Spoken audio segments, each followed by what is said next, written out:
estamos agobiados por la corrupción. Exitosa. Estamos secuestrados por la corrupción y tenemos que librarnos de ella. Y la corrupción en el Perú no tiene color político. Esta mañana la Fiscalía de la Nación ha ordenado el allanamiento e incautación de documentos y de todo aquello que pueda ser útil para la investigación que llevan en el caso de corrupción escandalosa en el manejo de los fondos de la Autoridad para la Reconstrucción con Cambios. Es un operativo de rutina. No solo es lo normal, es lo correcto, es lo que hay que hacer para procesar una investigación. Y los tiempos los decide la Fiscalía. Y está bien lo que está ocurriendo, porque estamos hablando de un asunto sumamente serio, es decir, no es un caso despreciable. Va a salir, estoy seguro, Guillermo Bermejo, por lo que lo conozco, que va a salir a decir primero que es inocente. Segundo, que la gente que está involucrada, si eran sus asesores o personas cercanas a él, y no sabía, pero lo más importante es decir que es una persecución política, que es un argumento que normalmente usan los políticos cuando la justicia de alguna manera los alcanza. No estoy diciendo que sea culpable, eso lo vamos a saber con la investigación en la que hay que confiar. Y que además hay que llamar la atención sobre algo que es relevante, ¿ah? Esta misma semana, la Fiscalía ha ido a las oficinas de la Presidencia del Consejo de Ministros. Y la noticia, como comentábamos con Pedro Paredes hace algunos minutos, ha pasado desapercibida. No es broma.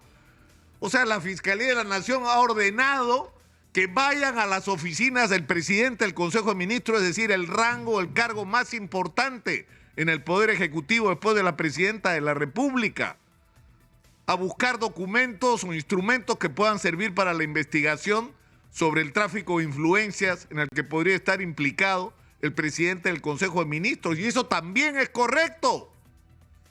Es decir, la justicia, estamos agobiados por la corrupción. Exitosa. Estamos secuestrados por la corrupción y tenemos que librarnos de ella. Y la corrupción en el Perú no tiene color político.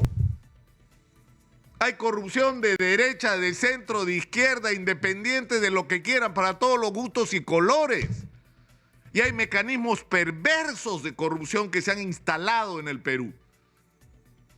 Y, por ejemplo, en el caso de los congresistas, porque acá en el caso de Bermejo, ojalá tengamos la oportunidad de hablar con él, es decir, no es el testimonio de una persona, no es que dicen que se entregó dinero, no, se favoreció.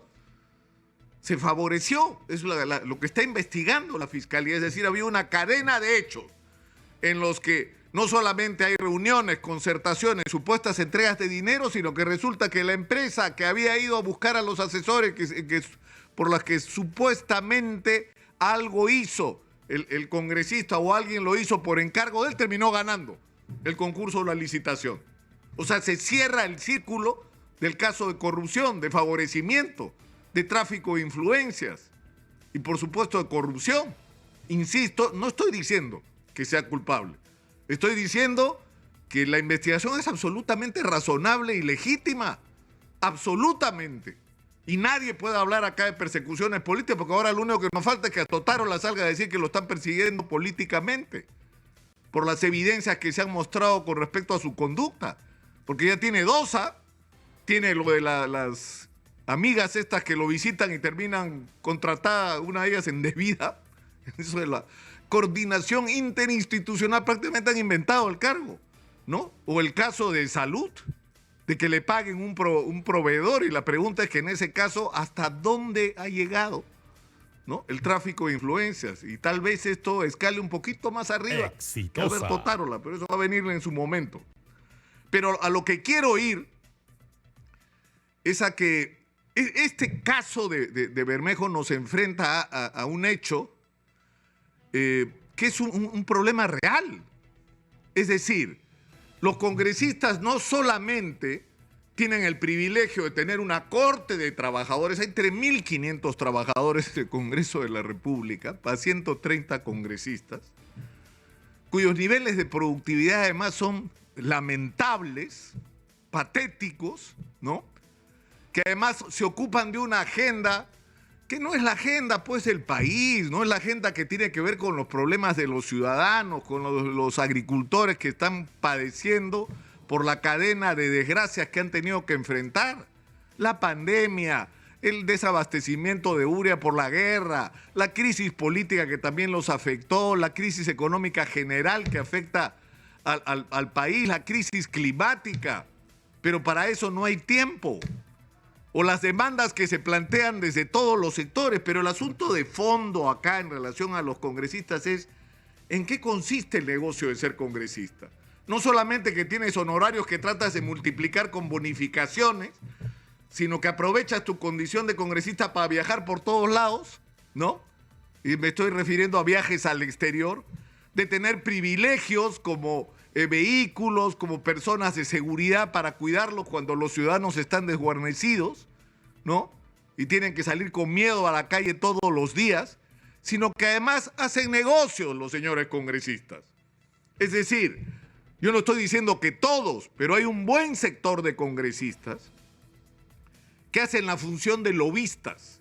Es decir, el congresista, como tiene el poder de llegar a los ministerios y a los organismos públicos, se conecta y se convierte en el gran intermediario. Entonces vienen los alcaldes o viene la gente de los pueblos y para que la obra se haga, pasa por el despacho del congresista que influye sobre las autoridades para que otorguen esa obra, pero en el camino, clink, el congresista recibe lo suyo. Y eso es corrupción. Y eso está instalado no ahora, hace años en el Congreso de la República. Y eso no lo quieren ver, y eso no lo quieren enfrentar, y eso lo debería estar investigando el Congreso.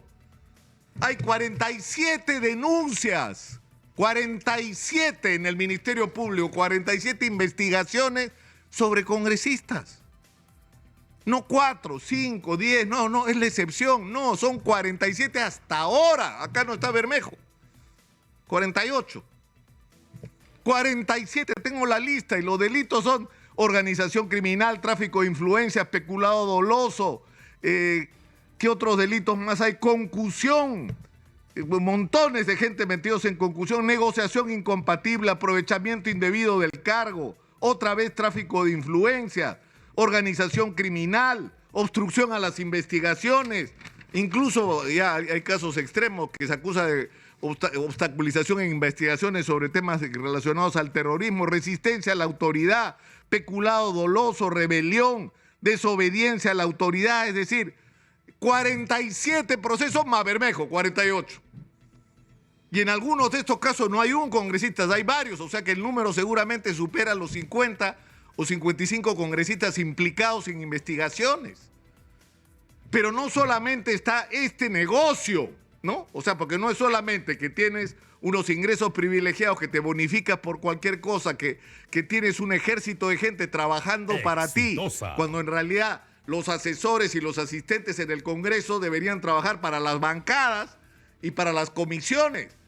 Pero acá trabajan para las bancadas, las comisiones y para cada congresista, que no tiene sentido. Pero aparte de eso, como digo, no solamente los viajes, la joyería, todos los privilegios que tienen, el seguro que les paga el Congreso, ya todo lo que tienen, sino que encima están metidos en las redes de corrupción, en el otorgamiento irregular de obras, porque se le otorga las obras a determinadas constructoras o consorcios, no porque sean los mejores, no porque tengan las mejores ofertas, los mejores precios, ofrezcan la mejor calidad del servicio, del producto que se venda o de la obra que se tiene que hacer, sino porque tienen la palanca en el Congreso.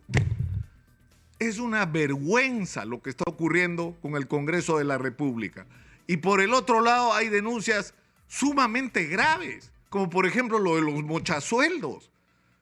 O sea, se acredita con evidencias que incluso han motivado la apertura de procesos de investigación en el Ministerio Público, que los congresistas le comen el sueldo a sus empleados y el castigo es una severa llamada de atención al congresista por ladrón o ladrona, severa llamada de atención, y en segundo lugar, Ya pues la pena extrema. Te descuento un mes de sueldo. Ya, ese es tu castigo. O sea, y tengo acá la lista de... ¿Dónde está? La lista de las acusaciones, denuncias constitucionales presentadas desde que se instaló este Congreso. Un montón. Ya les digo, por ejemplo, contra el congresista Alba, no sino él, ¿no? Hace 1 año, 8 meses que está pendiente de calificación. Contra Patricia Chirino le presentaron una por hablar mal del país afuera. 1 año, 7 meses esperando. El vuelto que le dieron a 49 congresistas por andar defendiendo a Pedro Castillo.